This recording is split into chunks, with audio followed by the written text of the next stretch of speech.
Assalamualaikum warahmatullahi wabarakatuh.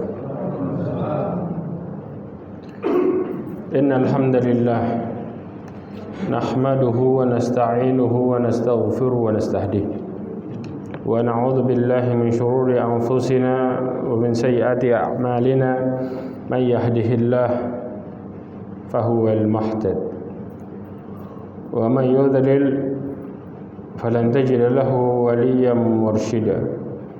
Asyhadu an la ilaha illallah wahdahu la syarika lah wa asyhadu anna Muhammadan abduhu wa rasuluh. Ballagha risalah wa adal amanah wa nasaha al ummah wa tarakaha ala mahajjatil bayda lailuha kanahariha la yazihu anha illa halik. Amma ba'd.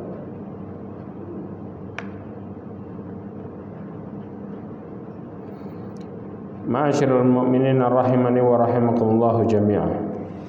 Alhamdulillah, kita bersyukur kepada Allah Subhanahu wa taala dengan segala nikmatnya, hidayahnya, petunjuknya kita bisa berkumpul di tempat ini untuk bersama-sama salat berjamaah serta menuntut ilmu. Mudah-mudahan Allah Subhanahu wa taala menerima seluruh amal ibadah kita serta memberikan kita semua istiqamah. Salawat serta salam kepada Nabi Muhammad sallallahu alaihi wasallam, khairul anbiya'i wal mursalin, sebaik-baik nabi dan sebaik-baik rasul. Ma'asyiral mu'minin rahimani wa rahimakumullah. Seseorang yang melakukan ibadah dengan baik, Allah akan terima ibadahnya dengan diberikan kemudahan untuk beribadah setelahnya. Allah Subhanahu wa taala berfirman di dalam surat Ar-Rahman ayat 60. Allah berfirman, hal jazaa'ul ihsani illa al-ihsan. Bukankah balasan kebaikan itu kecuali kebaikan setelahnya? Allah SWT berfirman juga, lilladzina ahsanul husna wa ziyadah. Bagi orang-orang yang melakukan kebaikan, Allah berikan kebaikan setelahnya. Yang dimaksud adalah pahala serta surga wa ziyadah. Kemudian Allah tambahin lagi kebaikan tersebut. Tapi dalam proses ini terkadang seseorang berlindung dari ibadahnya. Mereka melakukan kesalahan dengan dalil nanti kesalahan tersebut mudah terhapuskan. Bukankah Allah Subhanahu wa taala Maha Pemaaf? Bukankah Allah Subhanahu wa taala Maha Pemurah? Maka setiap kita bermaksiat cukup istighfar selesai, tapi maksiat lagi. Maka banyak orang-orang yang membenarkan perbuatan dirinya dengan dalil-dalil yang seperti ini. Maka pembahasan kita di sini insyaallah ya sampai beberapa kajian ke depan tentang kesalahan-kesalahan persepsi dalam doa. Maksudnya di sini dalam beribadah dan berdoa orang sering salah persepsi dalam prakteknya. Ya, seperti melakukan hal seperti ini. Maka kemudian Ibnu Qayyim al-Jauzi mengatakan al-amru tsani ayyahdhar mukhalatatin nafsihi ala hadhil asbab. Perkara yang kedua adalah seseorang ya berhati-hati untuk tidak tertipu dengan dirinya dalam mukhalatatil asbab, berinteraksi dengan sebab-sebab. Ya. Wa hadza min ahammil umur. Ini perkara yang paling penting. Karena ibadah itu harusnya membawa seseorang pada kebaikan. Bukan kemudian memudahkan mereka dalam melakukan kemaksiatan. Ya. Maka kalau orang-orang yang kemudian bermudah-mudahan, mereka interaksinya lain, ya, tujuannya lain.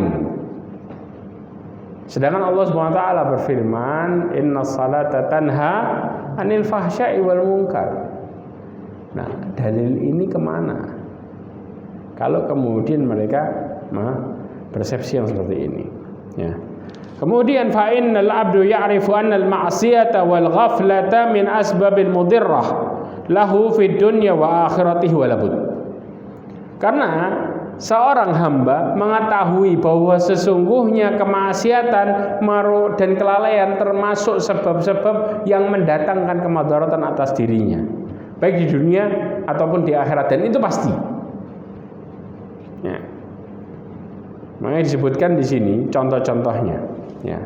Kemudian Ibnu Qayyim al-Jauziyah mengatakan walakinna tukhalituhu nafsuhu bil ittikal alal afwillah wa maghfiratihi taratan. Terkadang jiwa itu ya di sini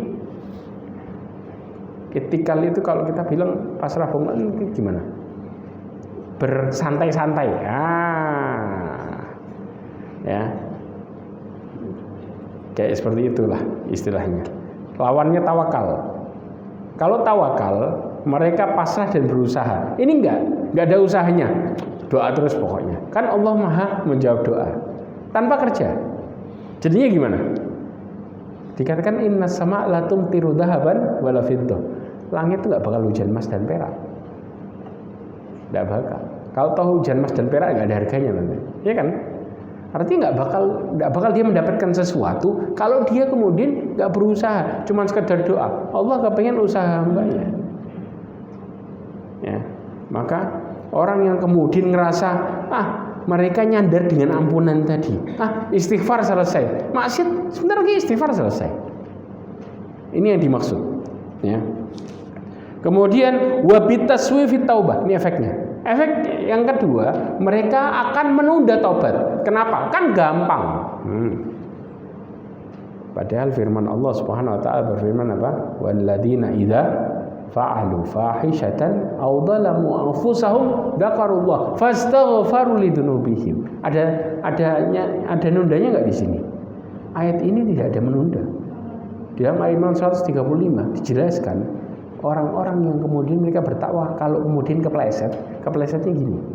Ketika mereka melakukan kesalahan fahisyah, apapun itu kesalahannya, au dzalamu anfusahum, atau mereka mendolimi diri mereka sendiri, dzakarullah, ingat langsung sama Allah dan mereka langsung bertaubat, fastaghfaru lidzunubihim wa may yaghfiru dzunuba illallah wa lam yusirru ala ma fa'alu wa hum ya'lamun. Ciri-cirinya juga mereka enggak bakal nurusin kemaksiatannya, berhenti langsung di titik itu.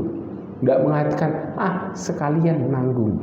Istilah itu enggak ada di diri mereka. Karena kebanyakan orang kadang-kadang sudah basah sekalian, nanti tobatnya. Enggak ada.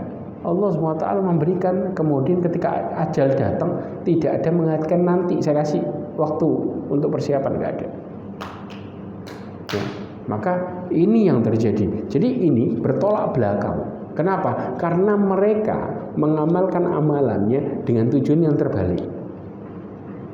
Artinya berlindung dari situ untuk memudahkan apa yang mereka lakukan dari kesalahan. Makanya sampai subhanallah, dalam beribadah pun kita harus introspeksi diri. Arah diri kita dalam beribadah ini kemana? Kalau kemudian bermudah-mudahan dan introspeksi diri, arahnya jadi kayak gini. Orang semakin berilmu, semakin kemaksiatannya ngukulin orang yang ahli maksiat. Seakan-akan tahu ilmunya. Nah, model seperti ini yang akhirnya terjadi. Ya. Kemudian juga dikatakan wabil istighfari bil lisan taratan, wa bi fi'lil mandubati taratan, wa bil ilmi taratan, wa ihtijaj bil qadar taratan. Terkadang mereka mengambil dalil dengan cukup istighfar dengan lisan. Nanti kita akan bawain semua dalilnya. Kemudian mereka melakukan amalan-amalan yang boleh. Ya, kemudian dengan pakai dalil ilmu. Kemudian mengatasnamakan takdir. Sudah takdir. Allah kan tahu sudah takdirnya. Orang-orang yang seperti ini. Ya, bil ihtijaj bil ahsya nadha'ir taratan wal iqtida bil aqabir taratan. Dan terkadang mereka mengikuti alasan kan yang nyuruh pemimpin. Berapa banyak nih dalil? Pemimpin ngomong gimana, kita kan cuma ngikut. Sudah tahu salah kok diikutin, apapun alasannya. Nanti kalau sudah saling berlepas diri, baru saling menyalahkan. Ya.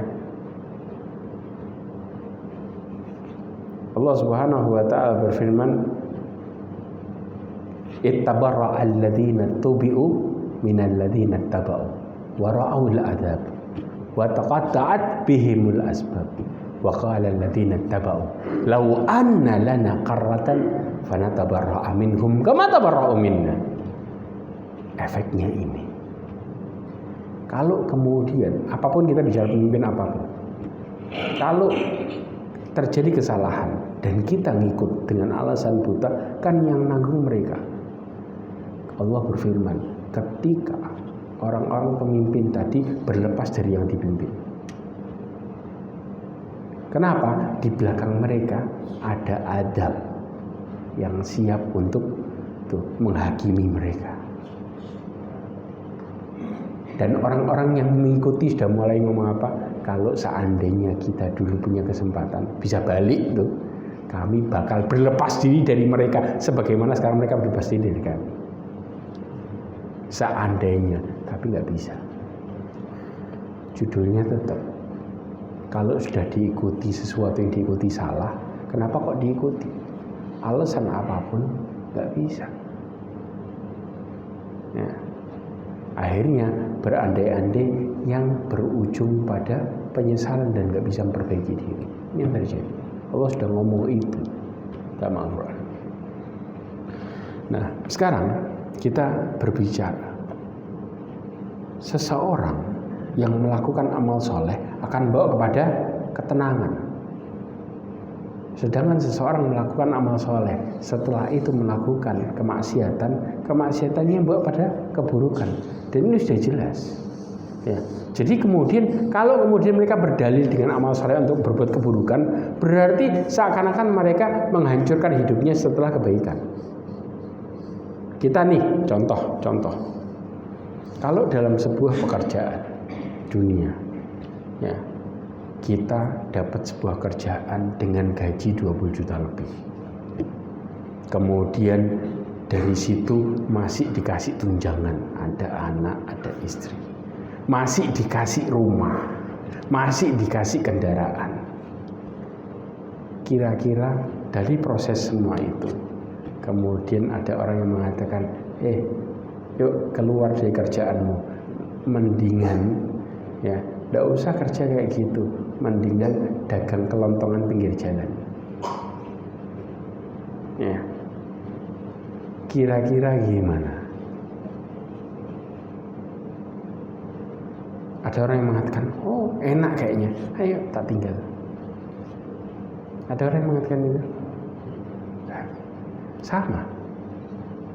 Kalau kemudian seseorang sudah menikmati sebuah amalannya, mereka mendapatkan kebaikan dari situ, kemudian disuruh berhenti, ya, kemudian dirusak dengan sesuatu yang buat hidupnya jadi nggak enak. Kira-kira gimana? Tapi ke arah sini kita mau, giliran dunia kita nggak mau. Ini yang kemudian ironis. Jadi kita melihat sebuah permasalahan dengan apa yang nyata di depan mata, seakan-akan pahala Allah bukan sesuatu yang nyata. Ini yang membuat kemudian orang lebih mudah jatuh kepada kesengsaraan. Maka mereka kalau mau istiqomah, kadang-kadang ketika tergoda dengan penghancur istiqomah tadi, mereka lebih milih untuk keluar. Karena bagi mereka kemudian munculnya apa? Keraguan. Belum tentu. Kadang-kadang seperti itu. Padahal jelas. Makanya kemudian Rasulullah SAW mengatakan dalam hadisnya, kata Rasulullah, bagaimana cara seseorang kemudian untuk bermuamalah? Ya, lihat Rasulullah mengatakan kepada seseorang yang bernama Wasibah, yang bernama Wabisah. Rasulullah mengatakan dalam hadis yang diriwayatkan oleh Ad-Darimi, hadis ini dihasankan Hasan al-Ghairi sama oleh Syekh Najruddin Al-Albani. Dikatakan istafti nafsak, tanya kepada dirimu, ya, istafti qalbak ya wasib ya wabisah, wahai wabisah, tanya sama dirimu. 3 kali Rasulullah mengatakan. Kenapa? Al-birru matma'annat ilaihi nafsu wa matma'anna ilaihi al-qalb. Ketaatan itu yang membuat jiwa seorang jadi tenang dan yang membuat hati seorang jadi bahagia. Itu efeknya. Sedangkan wal ithmu ma haka fi nafsi wa taraddada fi sadr wa in aftakan nasu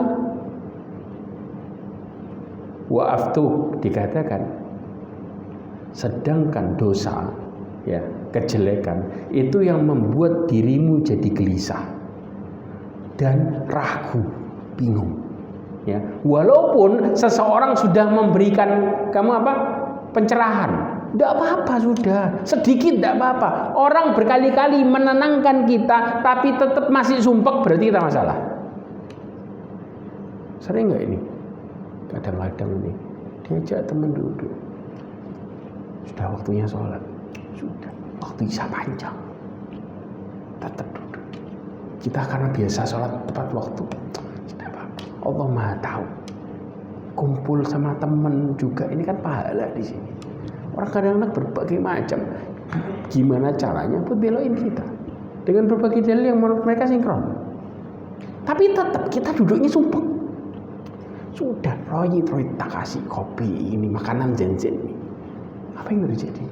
Tetap kalau kita kemudian jatuh ke dalam sebuah kesalahan, orang mau nenangin kita yang di depannya 1000, ada yang mijetin sekalipun, tetap jatuhnya sama. Nah, ini yang dimaksud. Makanya seseorang, mereka menenangkan dirinya dengan dalil ibadah yang mereka sudah lakukan bermacam-macam. Masya Allah sih nggak ngasih kesempatan saya buat istirahat dikit aja.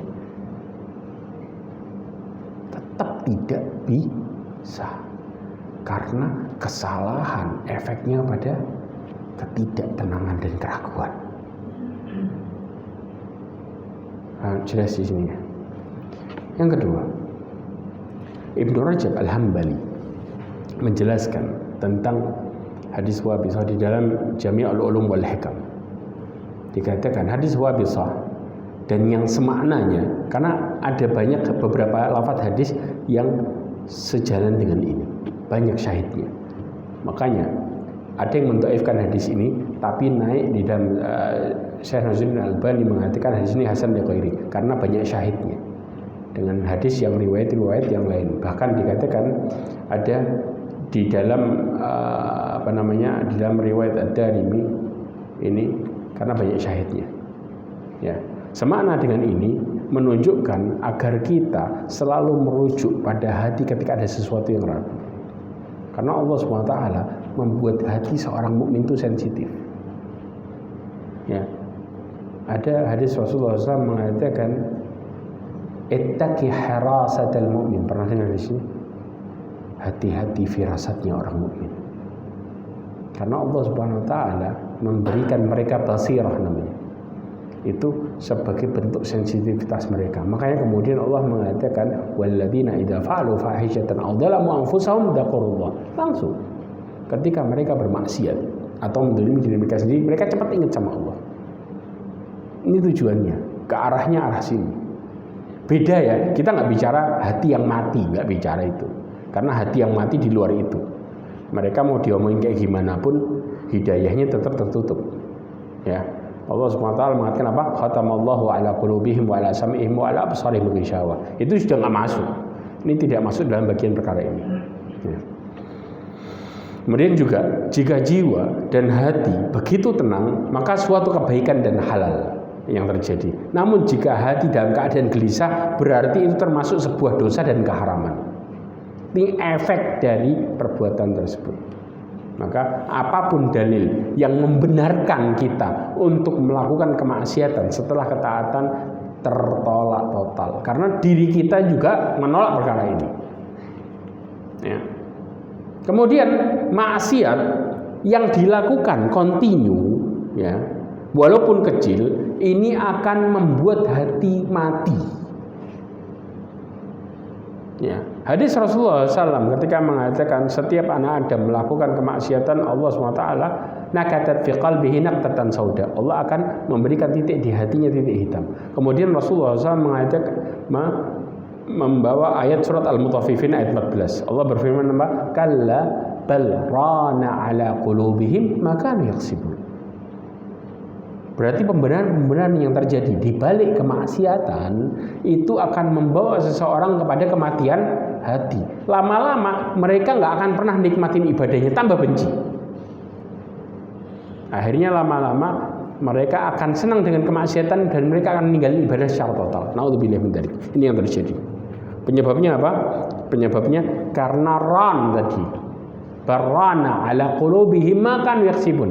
Kata Allah apa? Ma kanu yaksibun, karena amalan yang mereka lakukan. Ran di sini ya tutup. Hatinya ketutup total. Ya. Bahkan Ibnu Qayyim Al-Jauzi mengatakan ya, jika hati sudah semakin gelap, maka amat sulit untuk mengenal petunjuk kebenaran. Dia sudah nggak bisa bedain lagi mana benar mana salah. Kalau sudah semakin gelap, berarti ke arah mati sudah. Ya. Mereka sudah melihat lagi, aduh sholat lagi, aduh kok puasa sih. Gitu akhirnya. Datang puasa, sehari sebelum puasa, ayo puasin makan. Sebelum besok sudah nggak bisa makan lagi. Ini orang ngelihat ibadah sebagai sebuah kesengsaraan karena mulai gelap tuh hati. Ini efeknya. Bukan sebagai kenikmatan hidup, enggak. Kemudian juga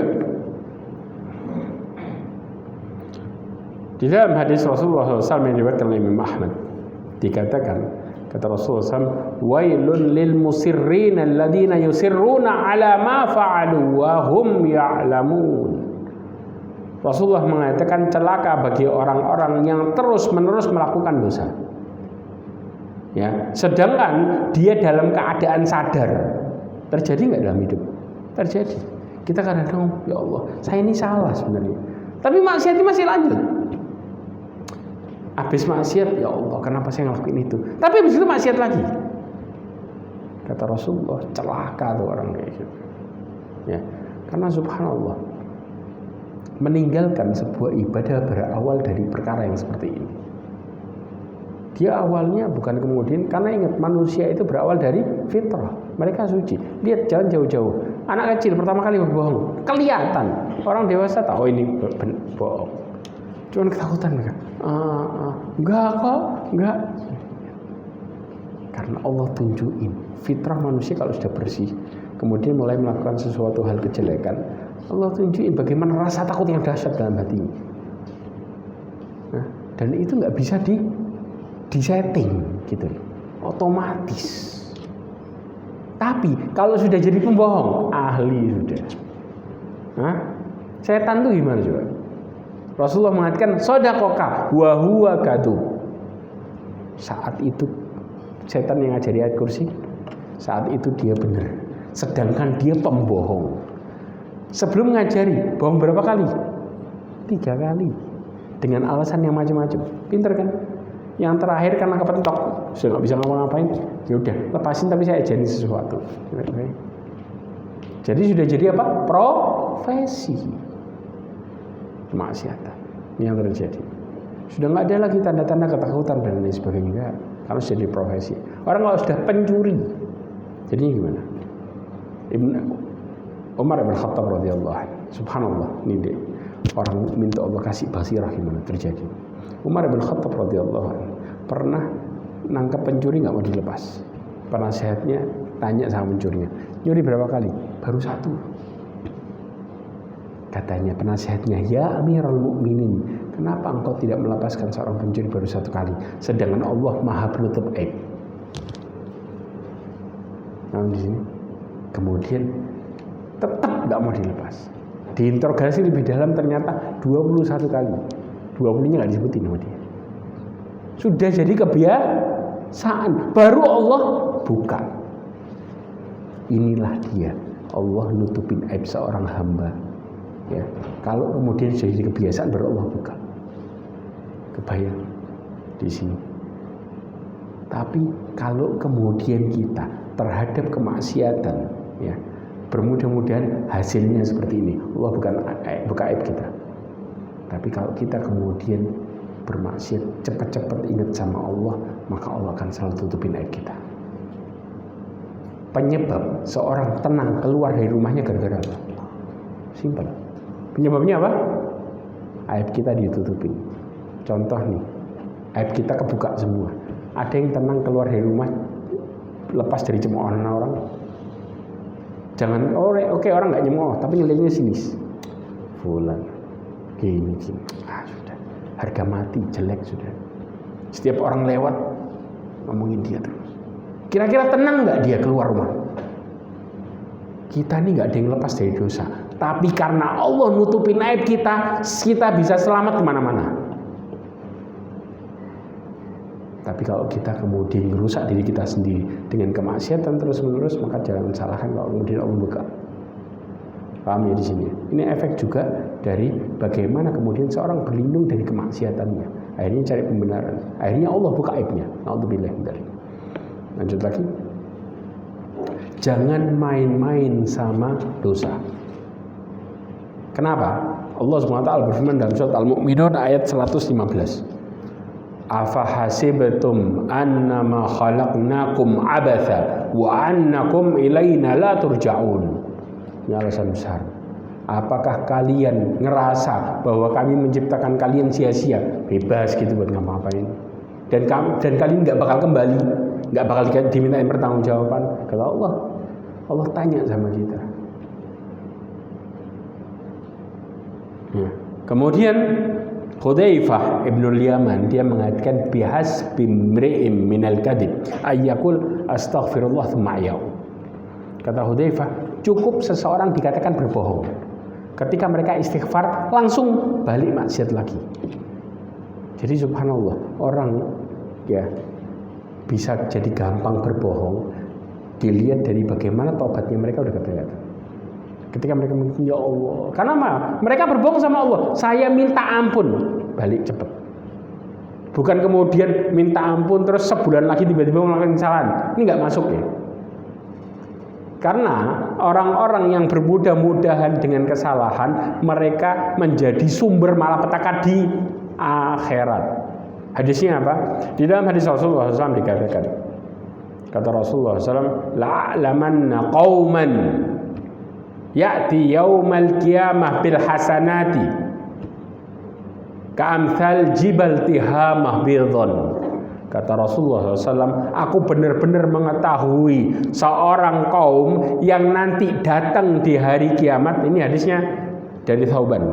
Hadis dikatakan bahwasanya aku benar-benar mengetahui ada kaum yang nanti datang di hari kiamat, datang dengan kebaikannya seperti gunung Tihamah. Tahu ya? Dan putih. Kata Rasulullah, faja'alahu azza wa jalla haba'an manthura. Tiba-tiba Allah jadikan pahalanya tadi hancur kayak debu terbang. Nilainya habis bersih. Ini terjadi kiamat loh. Kira-kira bisa memperbaiki diri nggak dia? Nggak ada. Jelas? Kemudian Thauban bertanya kepada Rasulullah, ya Rasulullah, sifhum lana jillihim alla nakuna minhum wa nahnu la na'lam. Kata Rasulullah, wahai Rasulullah, coba kasih tahu kami ciri-cirinya generasi yang seperti itu, supaya kami nggak jadi seperti itu dan kami nggak tahu.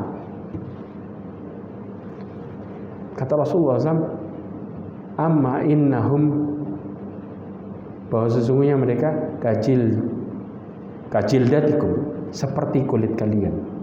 Ya'khuduna minal laili kama ta'khudun. Mereka di malam hari sholat ya, bangun di malam hari kayak kalian bangun. Bayangin tuh, sahabat bangun ya, kira-kira regut lagi apa langsung sampai subuh? Kira-kira cuma sholat tok apa ngelakuin yang lain? Paham di sini ya? Dan kira-kira cuma sejam enggak? Ini seperti kalian lakuin. Tapi apa? Walakin idan tahaku walakin idza khalau bi maharimillah intahakuha. Alasan ini kata Rasulullah, akan tetapi ketika mereka lagi sendirian mereka bermaksiat. Ini dijelasin oleh Syekh Muhammad Ibn Mukhtar Asy-Syanqiti, tahu ya? Dia mengatakan orang yang seperti ini bukan orang yang kemudian bermaksiat kemudian nyesal, enggak. Tapi mereka bermaksiat dan meremehkan kemaksiatannya. Hasilnya seperti itu. Berarti apa? Mereka kelihatan baik cuma di depan orang tok.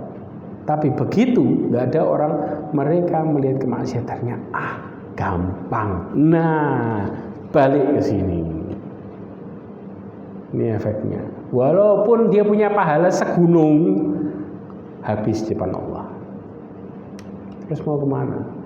Saya ingin masuk surga. Ada kesempatan dia untuk langsung masuk surga, nyemplung dulu. Karena mereka meremehkan kemaksiatan mereka. Jelas ya? Oke.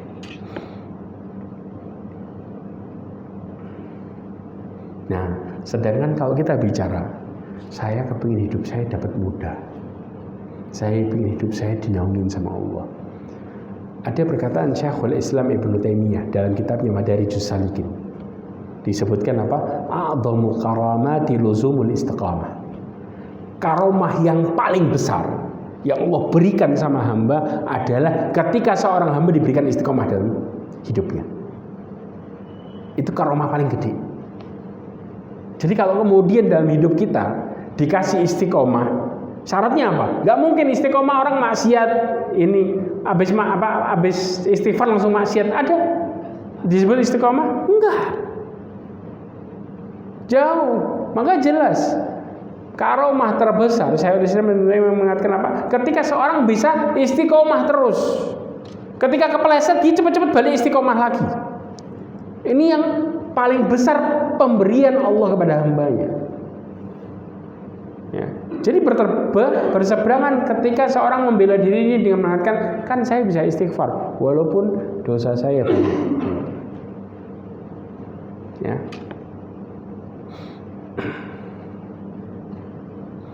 Kemudian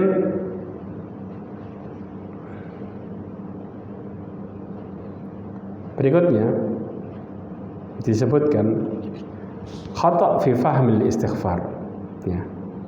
Dikatakan ada orang-orang yang salah dalam memahami kata-kata istighfar. Kenapa? Ibnu Qayyim Al-Jauzi kita terusin lagi. Wa katsirun minan nas yadhunnu annahu law fa'ala ma fa'ala thumma qala astaghfirullah zala atharu dambi wa raha hadza bihadza. Ya. Kebanyakan manusia ya, ketika kita melihat ya, ada orang-orang yang kemudian apa? Ngerasa bahwa habis ngomong istighfar semua bekas kemaksiatan hilang begitu saja. Jangan salah. Dikatakan apa? Al-imanu yazdad wa yanqus. Yazidu bil ta'ah wa yanqusu bil ma'asi. Sekarang berapa banyak orang-orang yang mau bangun keimanan, mereka mulai dengan ibadah yang terpaksa. Betul enggak? Berawal setelah mereka maksiat.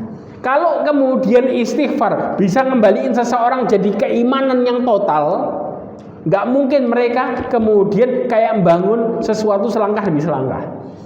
Maka cukup dengan istighfar, maka mereka bisa khusyuk dalam sholat langsung. Ya kan? Tapi orang-orang yang menyangka sudah istighfar nanti semua bekasnya hilang. Ibnu Qayyim mengatakan, ada orang yang mengatakan ini. Bekas hilang dari mana? Kita habis maksiat, mau sholat, kepikirannya macam-macam. Ayo fokus, nggak bisa. Kepikiran kemana lagi? Bayangin ngelihat tempat sujud, khayal lagi. Subhanallah. Ini terjadi karena apa? Karena kemaksiatan. Allah Subhanahu wa taala berfirman dalam Al-Qur'an.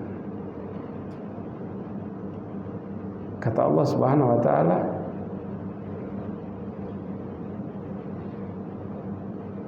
wastajibu lillahi wa rasuli idza da'akum lima yuhyikum.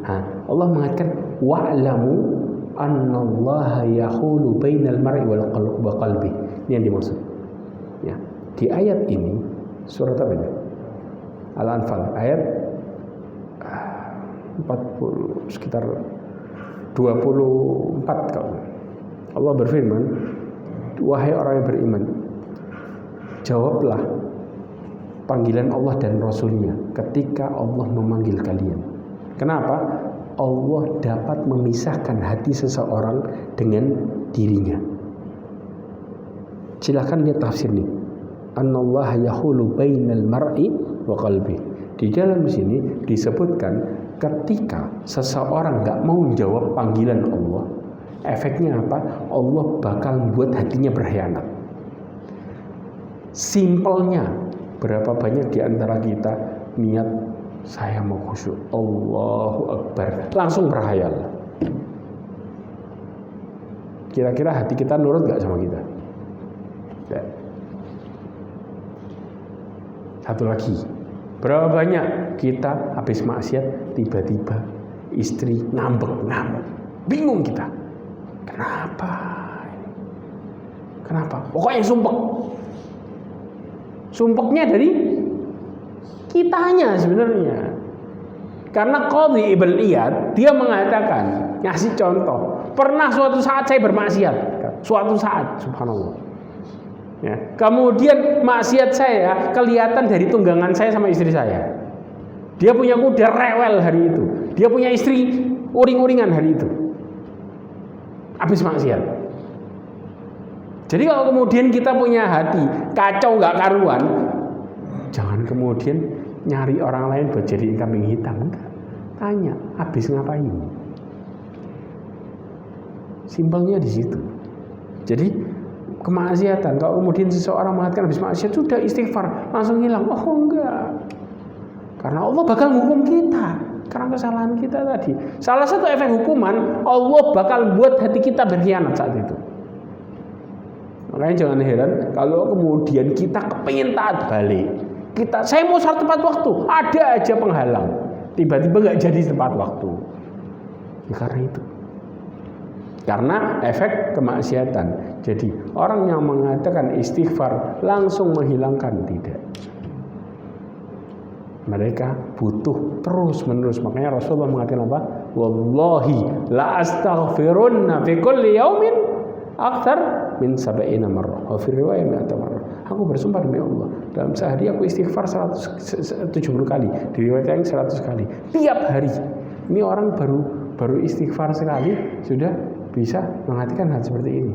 Ini suatu yang ironis, bertolak belakang sama kenyataan yang sebelumnya. Ya. Kemudian juga waqala li rajulun, kata Ibnu Qayyim, ada seseorang berkata kepadaku, minal mustabiyyin ilal fiqh, yang katanya ahli fikih. Ya. Dia mengatakan apa? Ana af'al ma af'al, thumma aqul subhanallah wa bihamdihi mi'ata marrah qad ghufira dzalika ajma'uhu kama sahha Nabi SAW. Dia mengatakan, ini orang pintar ngomong, ya. Kata dia, saya itu maksiat. Kemudian habis itu saya ngomong subhanallah wa bihamdihi 100 kali. Sudah, maka Allah akan ngampuni dosa saya semua. Habis sudah. Gak bingung, gampang kan? Nah, dia pakai dalil lagi. Yang ini lebih top lagi. Dia pakai dalil apa? Rasulullah SAW mengatakan dalam hadisnya, man qala fi yaumin subhanallah wa bihamdihi mi'ata marrah khattat khatayahu walau kanat kazubdatil ma' wa kazubdatil bahr. Kata Rasulullah, barang siapa yang mengatakan, ya, dalam sehari subhanallah wa bihamdihi 100 kali, maka Allah akan menghapuskan semua dosanya walau seperti banyak sebuih di laut, sebanyak buih di laut. Dalil pembenaran bukan? Ya kan? Oh, sudah bersih. Kira-kira bantahnya gimana? Yang tadi mungkin masih sekedar ngomong, ini pakai dalil. Bantahnya gimana?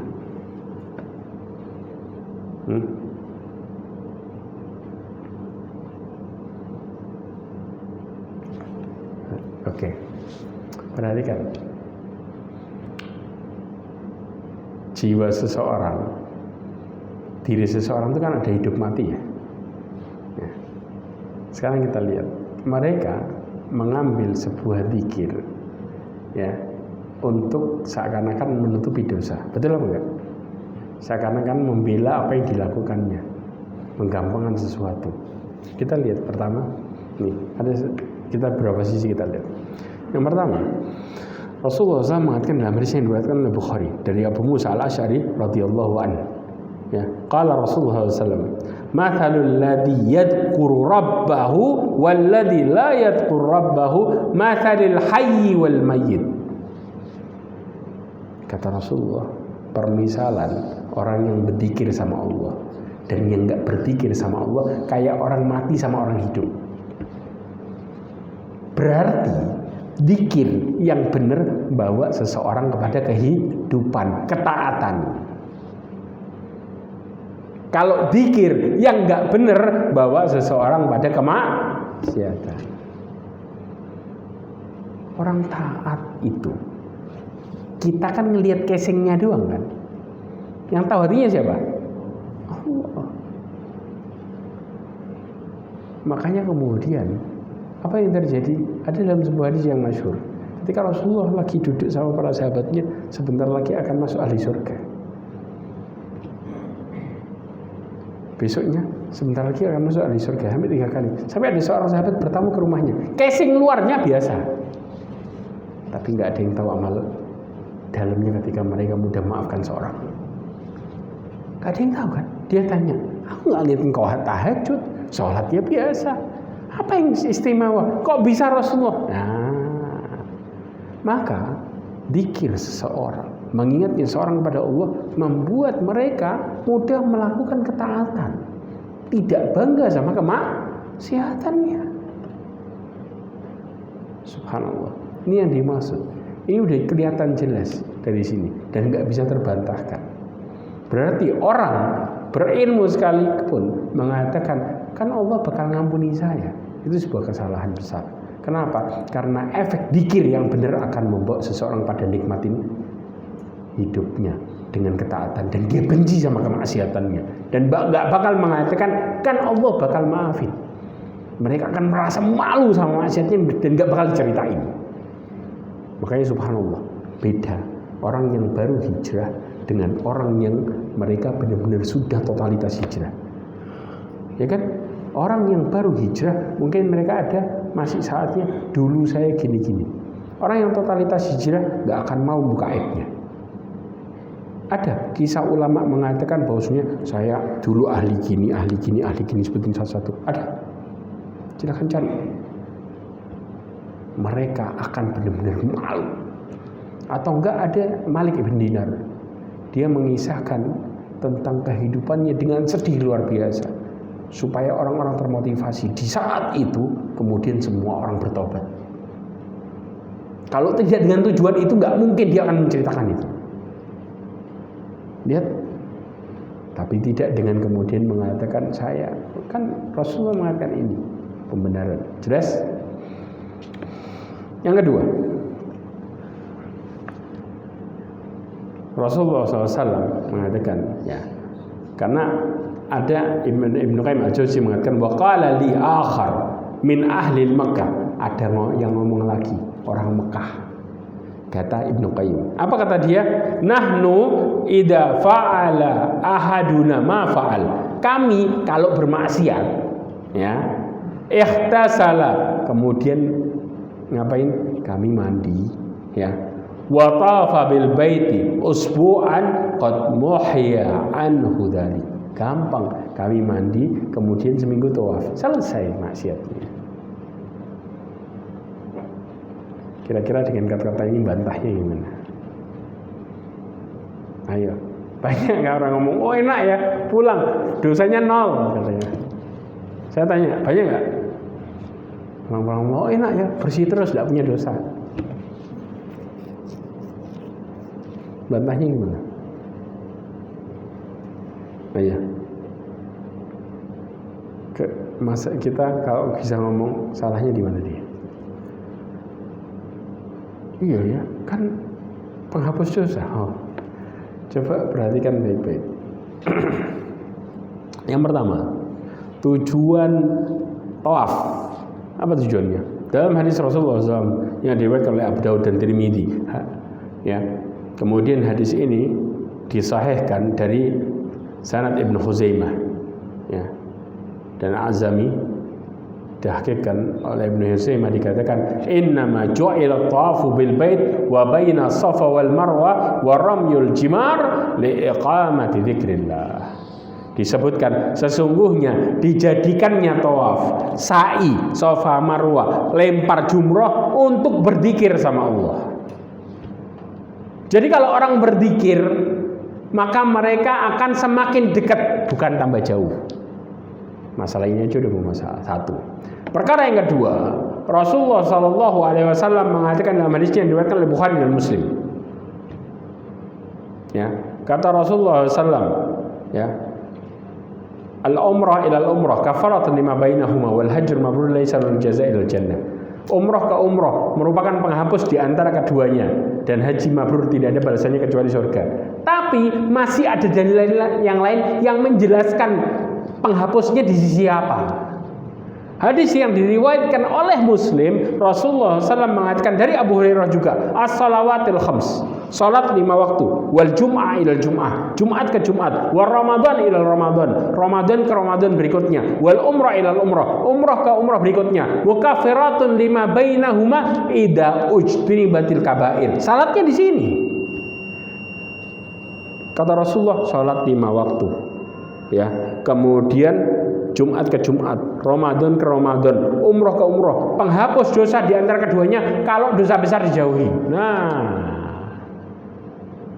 ini detailnya. Jadi jangan memahami dalil separuh. Hadis satu dengan yang lainnya saling melengkapi. Rasulullah memberikan alasan rincinya. Berarti yang dihapuskan apa? Dosa kecil, dolimin diri sendiri. Kadang-kadang kita ibadah sampai maksa sampai buat sakit. Nah, ini dolimin diri sendiri. Ya, maka di sini dosa-dosa yang model-model seperti ini, maka apa? Allah akan mudahin hapus dengan dia melakukan ketaatan setelahnya. Makanya Rasulullah mengatakan apa? Wa'ad bi'is sayyi'atal hasanata tamhuha. Kata Rasulullah sayyi'ah, bukan dunub. Beda antara dunub dengan as-sayyi'ah. Ya. Dosa kecil mudah dimaafkan setelah melakukan ketaatan. Makanya disebutkan apa? Salat 5 waktu. Jumat ke Jumat, Ramadan ke Ramadan.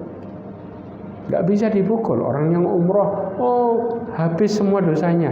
Dosa besar harus dijauhi, baru jalan. Paham di sini persepsi? Yang ini yang kemudian kita kadang salah penempatan dalam perkara ini. Masih ada waktu dikit. Nah, kemudian haji pun ya disebutkan mabrur punya alasan lagi. Oh, mentang-mentang haji, orang ngerti mana haji mabrur sama mabrur, berbeda jauh. Nah, masuk yang mana nih? Ya, Allah Subhanahu wa taala mengatakan syarat yang luar biasa dalam surat Al-Baqarah 197. Allah berfirman, "Al-hajju ashhurum ma'lumat. Faman farada fihinna al-hajja fala rafatha wala fusuqa wala jidala fil hajj. Wa ma taf'alu min khairi ya'lamhu Allah."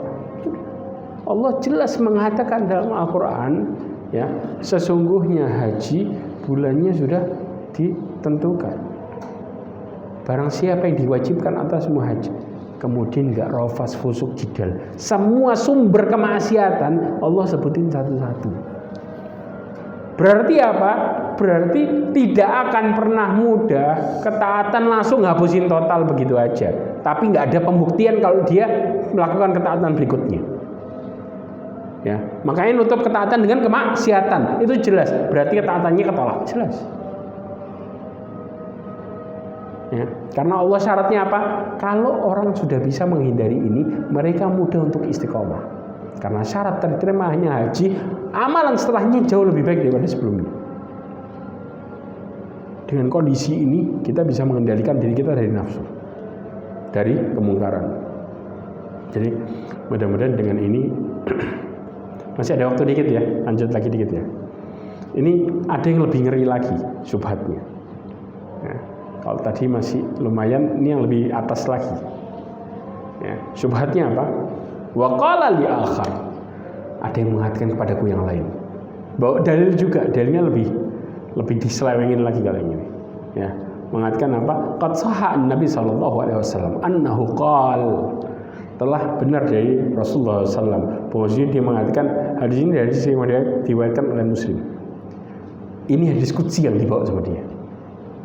Ya, adnaba abdun dambam, seorang hamba berbuat dosa. Faqala ay rabbi asabtu damban faghfirli. Ya. Di riwayat yang lain ya dikatakan istaghfirli rabbi. Dia mengatakan, ya Allah, aku melakukan dosa, maka ampuni aku. Minta ampun kan dia. Kemudian faghafarallahu dambahu thumma makatha ma syaa. Kemudian Allah ngampuni dosanya. Di riwayat yang lain Rasulullah mengatakan annahu ya'lam bahwasanya dia mengetahui dia memiliki Tuhan yastaghfiru dambahu au ya'khudhu bidambihi. Dia mengampuni dosanya atau menghukum dosanya. Kemudian Allah maafin. Kemudian dia mengatakan tsumma makatha ma syaa. Kemudian dia hidup. Setelah itu tsumma adnaba damban akhar. Berikutnya berdosa lagi dengan dosa yang lain. Kata Rasulullah di riwayat yang lain, kemudian dia dosa lagi. Ya. Faqala ay rabbi asabtu damban. Di riwayat yang lain, Allahumma firli. Ya Allah, ampuni aku. Ya. Faghfirli. Faqala Allahu azza wa jalla alima abdi anna lahu rabban yaghfiru damba wa ya'khudhu. Bahwa sesungguhnya hambaku sadar kalau dia punya Allah yang bisa ngampuni dosanya atau menghukum dia. Kata Allah, qad ghafartu laka, qad ghafartu li ibadi. Aku telah mengampuni hambaku. Di riwayat yang lain sampai 3 kali. Kemudian terakhir Allah mengatakan if'al ma syi'ta faqad ghafartu dhanba. Di riwayat ini falyasna ma syaa. Hendaklah dia melakukan sekehendaknya. Aku telah mengampuni dosamu. Dalil ini loh yang dipakai. Mau ngomong apa kita?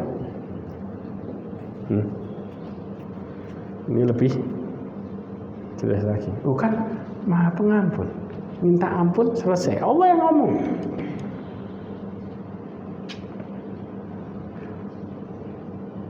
Coba. Kita mau apa? Paham di sini ya masalahnya ya. Kalau dia sudah bawa dalil ini, ya, dia kan membenarkan dirinya karena sesuai dengan nasnya.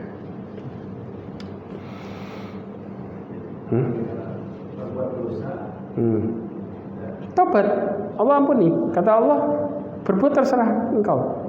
Aku ampuni dosamu.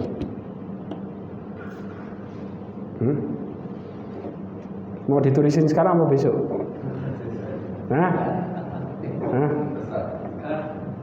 Mau ditulisin sekarang apa besok? Oke. Perhatikan baik-baik. Oke, kita lanjutin. Ibnu Qayyim al-Jauzi jelasin detail. Ya, dikatakan di dalam kitab Wabil Sayyib. Kita berat supaya kita paham. Jangan kemudian ini kasus ini dibawa, ini dalil dibawa. Ini dalil bener. Ya, dari satu sisi, ya, Imam Nawawi menjelaskan, ini kan hadis riwayat Muslim kan, dalam syarah Muslimnya dijelaskan yang dimaksud beramallah sesukamu adalah selama engkau berbuat dosa lalu bertobat maka Allah ampuni. Nah, sekarang proses tobat nih, kita harus paham benar proses tobat. Kapan Allah mengampuni dosa kita? Kapan tobatnya disebut tobat rusak? Karena ada tobat yang disebut dengan tobat rusak. Kalau sudah rusak diampuni enggak? Ya. Ibnu Qayyim mengatakan wa dzulmu 'indallahi 'azza wa jalla yaumal qiyamah lahu dawaminu thalatha. Kata Ibnu Qayyim, kedoliman di hari kiamat, dosa itu sama Allah SWT dibagi jadi 3 catatan. Ya, ada 3 catatan. Yang pertama, diwanu la yughfaru minhu syai'a wa huwa syirkun bihi fa innallaha la yughfaru ayyushraka bihi. Ya. Catatan yang pertama adalah catatannya enggak bakal diampuni.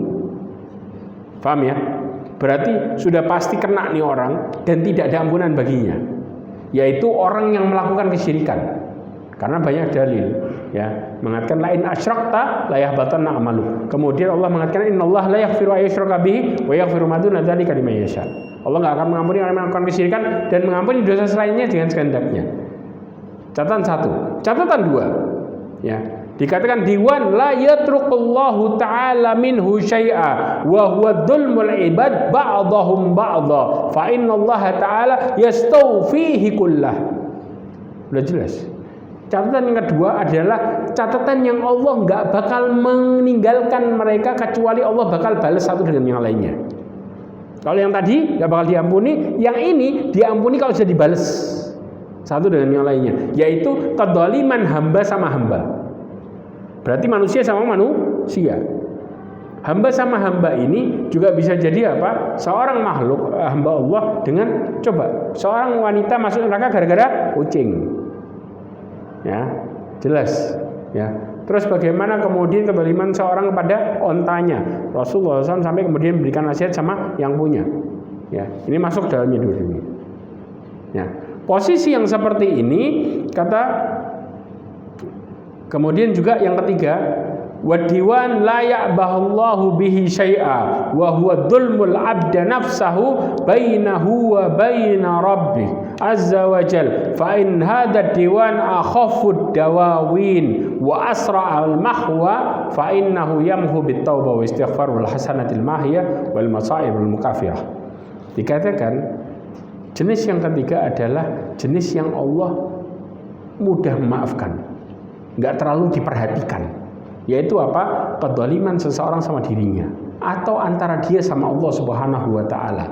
Maka yang seperti ini Allah mudah maafkan dengan taubat, istighfar, melakukan kebaikan, menghapuskan kesalahannya, kemudian apa? Dikasih cobaan, ngapusin dosanya, ya. Tapi perlu diingat, bi khilafi diwanu syirk. Ini berbeda sama yang pertama. Kalau kesyirikan, fa innahu la yamha illa bitauhid. Nah, jadi rentetannya di sini. Jawabannya di sini. Yang pertama, ya, orang tidak bakal diampuni dari kesyirikannya kecuali dia bertobat dan bertauhid, balik mengesahkan Allah. Kalau enggak bakal ada ampunan. Kuncinya dari mana? Dari mulai tauhid. Nanti nyambung ini. Ya. Kemudian apa? Wadiwanu madzalim la yumha illa bil khuruji minha ila arbabiha wa istihlalihim minha. Orang yang catatan yang kedua, yang saling mendolimi, gak bakal Allah ampuni sebelum dia minta halal sama orangnya. Atau berusaha habis minta halal mereka keluar dari kemaksiatan itu. Berhenti langsung keluar dan minta halal. Dalam posisi ini mereka baru terampuni. Kemudian juga dikatakan walamma kana syirk a'dhamu dawawin thalatha indallahi azza wa jalla wa harramal jannah ala ahlihi fala yadkhul jannati nafsahul musyrik wa inna ma yadkhulu ahlut tauhid. Subhanallah. Maka dikatakan oleh Ibnu Qayyim, ya, dari tiga ini yang paling berat adalah kesyirikan. Orang yang syirik tidak akan pernah masuk surga, enggak bakal. Tapi yang masuk ke dalamnya adalah orang yang mengesahkan Allah. Berarti apa? Kata Ibnu Qayyim, miftahu babi faman lam yakun ma'ahu miftah lam yaftah lahu babuha. Maka kunci dari semuanya adalah seseorang bertauhid. Kalau orang mau masuk surga nggak punya tauhid, maka nggak bakal masuk. Kayak orang masuk pintu nggak punya kunci. Berarti dari tiga ini solusinya apa? Kita harus bertauhid dulu. Baru nih yang lainnya mudah rontok. Orang nggak bakal kemudian sadar dosanya kalau dia nggak sadar sama Allah. Orang nggak bakal mudah minta maaf sama orang atau maafkan antara sama manusia kalau mereka nggak sadar sama Allah.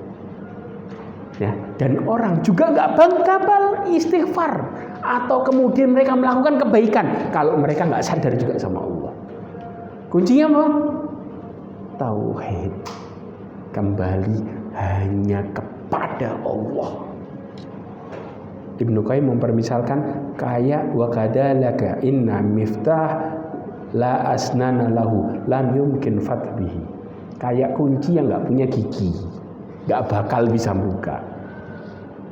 Berarti giginya apa? Mulailah dari kembali dan bertauhid kepada Allah. Ini semuanya bantahannya di sini. Udah jelas. Dalil tadi benar, tapi jangan diselewengkan maknanya. Lihat efek taubatnya. Jelas? Mudah-mudahan dari sini kita semua bisa paham, dan mudah-mudahan Allah SWT memperkuat keimanan kita. Mudah-mudahan Allah memberikan kita istiqomah dan mudahkan kita melakukan amal soleh. Ini yang bisa saya sampaikan, kurang lebihnya mohon maaf. Subhanakallahumma bihamdika asyhadu an la ilaha illa anta astaghfiruka wa atubu ilaik. Wassalamualaikum warahmatullahi wabarakatuh.